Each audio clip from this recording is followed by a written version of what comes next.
Reflecting back, Hall's metaphor of adolescence as a time of storm and stress is quite relevant. The first strategy I want to implement as a teacher is an intrinsic learning environment whereby my students build new knowledge on pre-existing schemas without causing extraneous cognitive load on their working memories. To foster this type of learning, I'll have engaging English lessons based on empirical methods recommended by educational psychologist John Sweller, like worked examples for essays, rehearsal of Shakespearean plays, and the use of mnemonics to recall literary devices like alliteration and assonance.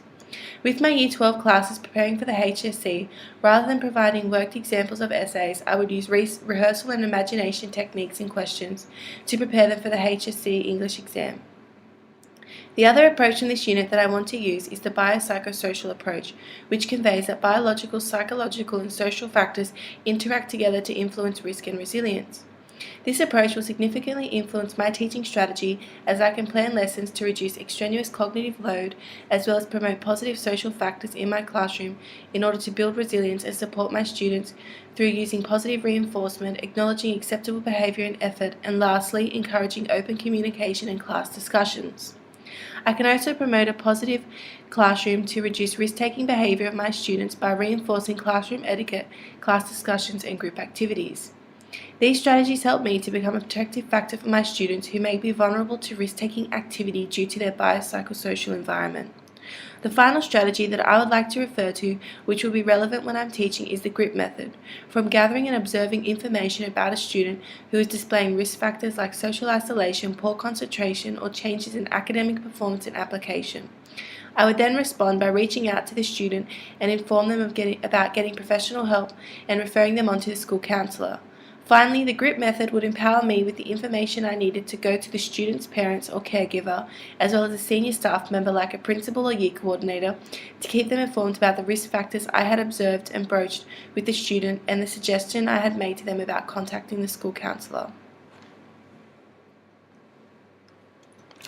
Adolescent development theory has provided significant insight into the turbulent time of adolescence. Jay Glide highlights that adolescence is a time of paradox, where on the one hand, adolescents are at positive peaks of immune systems, tolerance to fluctuation in temperatures, resistance to disease, and peak of memory. But simultaneously, they also show negative peaks such as increase in crime, accidents, drug and alcohol use, and suicide. Steinberg argues that the decision-making process, which is controlled by the frontal lobe, is currently under construction in the adolescent brain. Hence, there is an increase in risk-taking behaviors. The biopsychosocial approach further clarifies that biological, psychological, and social factors work together to influence risk and resilience.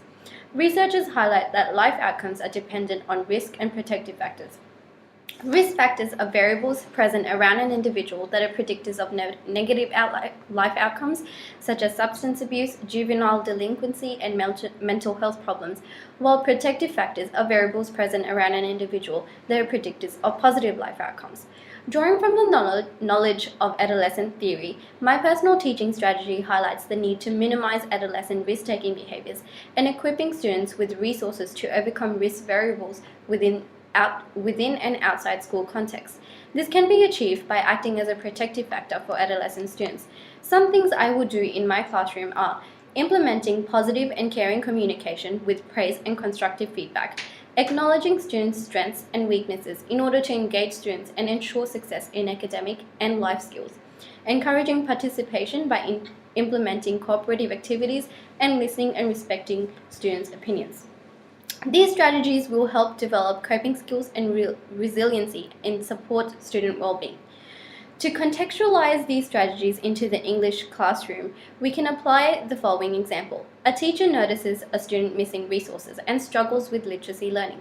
The teacher, then acting as a protective factor, could combat this risk by giving students access to resources and buddy programs to facilitate a positive learning environment. It is also vital that teachers do not jump to assumptions. For example, in this scenario, the student struggling with literacy is a sign of incompetence. As adolescent theory teaches, there are various social, psychological, and biological factors interplay in determining a teenager's behavior. As adolescents are not immune to the various social and psychological factors outside and within school contexts, it becomes essential to work with caregivers, parents, and other professionals confidentially and sensitively in order to foster protective environments. To achieve this, A clear line of communication and the ability to empathize is essential with the various issues parents may face that affect student well-being.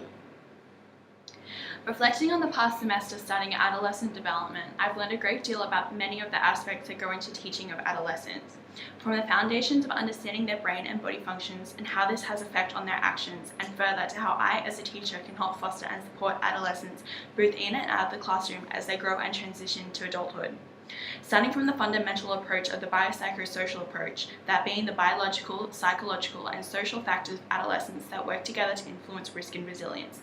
It is important to understand this as a teacher, as these factors will ultimately affect individual students as well as the lessons planned for each class.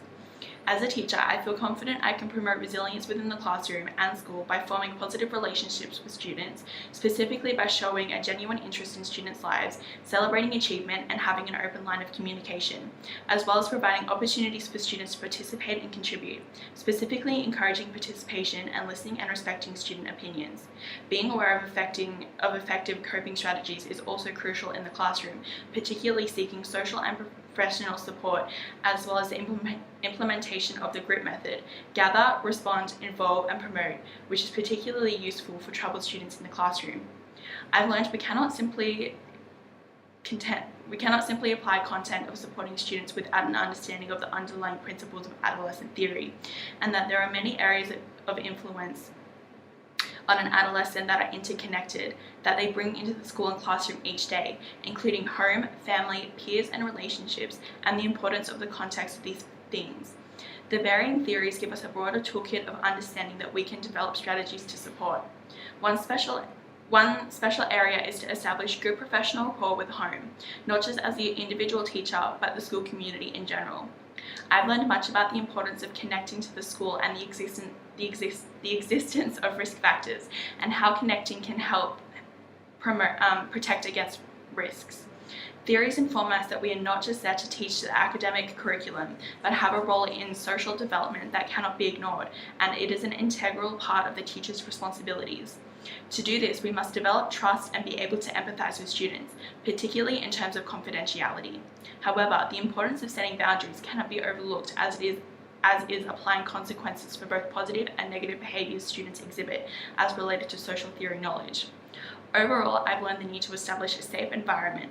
This is not just applicable to the physical environment, especially in my practical area of a textiles laboratory, but it applies to the learning and emotional environment of the classroom. These classes are for students to express themselves creatively and push boundaries they might not be able to in other subject areas. They need to feel safe and take risks with their learning. To conclude, the basis of this subject has taught me a whole wealth of knowledge. It is imperative that this is a continual cycle, and as a teacher, I should be working and developing this knowledge every single day.